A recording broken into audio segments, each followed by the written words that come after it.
மத்தியில் பிரதமர் மோடி வந்த பிறகு இந்தியாவில் பல மாற்றங்கள் நடந்துள்ளது. பல பின்தங்கிய மாநிலமும் முன்னேற்றம் அடைந்துள்ளது. இதன் மூலம் நாட்டின் வளர்ச்சி முன்னேறியுள்ளது.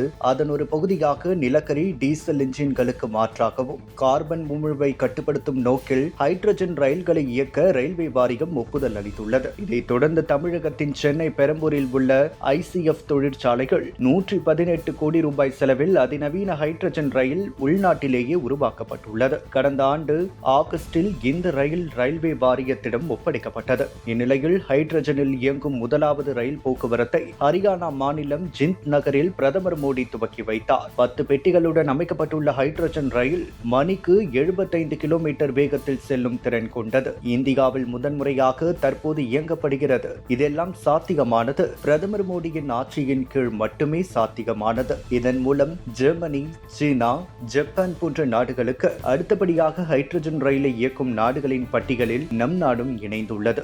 இந்த ரயில் டீசலுக்கு பதிலாக ஹைட்ரஜன் எரிபொருள் செல்களை பயன்படுத்துகிறது. இதன் மூலம் இயக்கப்படும் இந்த ரயில் இருந்த கரியமில வாயு போன்ற நச்சு புகைக்கு பதிலாக தூய்மையான நீராவி மட்டுமே வெளிவரும். இதன்படி சுற்றுச்சூழல் பாதிப்பு பெருமளவு குறையும். இதேபோல் வழக்கமான ரயில்களை விட சத்தம் மற்றும் அதிர்வுகள் மிக குறைவாகவே இருக்கும். இந்த ரயில் தினமும் 2 முறை இயக்கப்படுகிறது.